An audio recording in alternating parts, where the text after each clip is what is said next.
দেওয়া এক চালে এবার সম্পূর্ণরূপে নীলাঞ্জনার পর্দা ফাঁস হয়ে গেল রাইয়ের কাছে। হ্যাঁ বন্ধুরা, ভিডিওটা লাইক দিয়ে দেখতে দেখুন। নীলাঞ্জনাকে সপাটে চড় মারার পর নীলাঞ্জনা স্রোতের উপরে চড়ো হয়ে বলতে থাকে যে আচ্ছা স্রোত, তুই কিসের জন্য অনির্বাণ দাদাভাইয়ের হয়ে গলাবাজি করছিস বলতো? অনির্বাণ দাদাভাইয়ের সাথে কি তোর কোনো মাখামাখি সম্পর্ক আছে নাকি? খুব ঘনিষ্ঠ সম্পর্ক দেখছি তোদের মধ্যে আছে, নয়তো তুই এতটা কী করে অনির্বাণ দাদাভাইকে বুঝতে পারিস, যেখানে কিনা রাই দিদিভাই অনির্বাণ দাদাভাইয়ের স্ত্রী হওয়া সত্ত্বেও অনির্বাণ দাদাভাইয়ের উপরে সম্পূর্ণরূপে বিশ্বাস করতে পারছে না, সেখানে কিনা তুই অনির্বাণ দাদাভাইয়ের ছোটো শ্যালিকা হয়ে অনির্বাণ দাদাভাইকে এতটাই বুঝে গেলি। এটা তো কোনো ঘনিষ্ঠ সম্পর্ক একে অপরের মধ্যে থাকলে, একে অপরের মধ্যে এতটা বোঝাপড়া থাকলেই তো একজন মানুষকে বোঝা যায়, তাই না?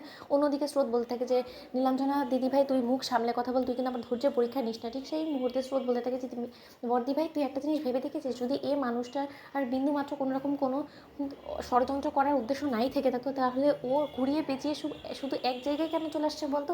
এমনটা তো নয় মিসদি ভাই যে তুই এই প্রথম অনির্বাণ দাদাভাইয়ের কাছে অসম্মান হয়েছিস। এর আগেও তো তোর অনেক বন্ধুবান্ধব ছিল যাদের কাছে তুই এরকমভাবে অসম্মান হয়েছিস। তুই আমার মুখ খোলানোর একদম চেষ্টা করিস না।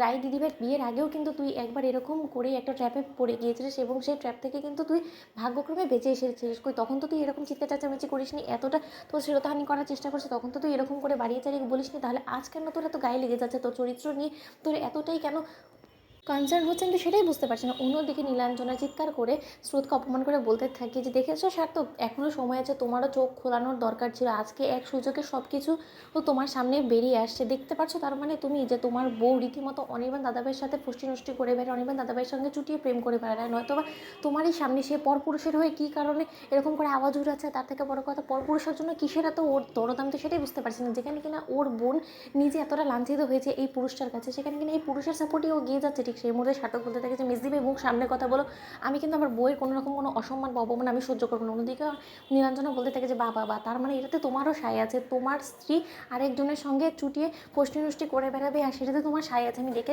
জাস্ট অবাক হয়ে যাচ্ছি। সার্থক অন্যদিকে সার্থক বলতে থাকে যে তুমি যে কথাগুলো বলছো না, সেটা রীতিমতো একদমই অবাঞ্ছিত। কারণ আর যাই হোক না কেন, তোমার সকল এই মিথ্যাচারগুলোর মধ্যে না একমাত্র রায় দিদি পেয়েছে যেখানে বিশ্বাস করবে, কিন্তু এছাড়া অন্য কাউকে তুমি বিশ্বাস করাতে পারবে না। অন্যদিকে যখন নীলাঞ্জনা বলতে থাকে যে তোমাদের মনে হয় যে আমি মন করে গল্প বানাচ্ছি, তাই তো? তাহলে বরঞ্চ তোমাদেরকে আমি প্রমাণ দেখে, এই যে আমার গায়ের মধ্যে এতটা দাগ, এতটা ছিঁড়ে গিয়েছে আমার, এগুলো কার কারণে হয়েছে? এগুলো সব অনির্বাণ দাদাভাইয়ের দেওয়া চিহ্ন, তুই এটা দেখতে পাচ্ছিস না? ঠিক সেই মুহূর্তেই স্রোত বলে থাকে যে এক্ষুনি এরকম আমি নিজের গায়ে নিজে আঁচড় মেরো না, আমি দেখাতে পারবো যে হ্যাঁ এটা অন্য কেউ করেছে। তাই শুধু একজনকে শুধুমাত্র আঁচড় দেখিয়ে তুই দোষী সাব্যস্ত করতে পারবি না। তাই এর জন্য অন্য কোনো পদ্ধতি বের করতে, সেটাতে অন্তত তুই সকলকে বোকা বানাতে পারবি। কিন্তু একটা কথা রায় দিদি আমি স্পষ্টরূপে বলে দিচ্ছি, তুই স্বামীকে যদি নিজের থেকে সাপোর্ট না করিস, তাহলে আমি বলবো যে তুই নিজের পায়ে নিজে কুড়ুল মারবি এবং তোর স্বামী এই বিপদের দিনে তোকে যদি পাশে না পায় না, তাহলে একদিন দেখবি তোদের সম্পর্কটা চিরতরে ভেঙে গিয়েছে। কারণ শুধুমাত্র নীলাঞ্জনা দিদিভাই এর জন্য দায়ী থাকবে। তুই মাথায় রাখিস তো বন্ধুরা। লাইক কমেন্ট শেয়ার করো, সাবস্ক্রাইব করতে ভুলো না।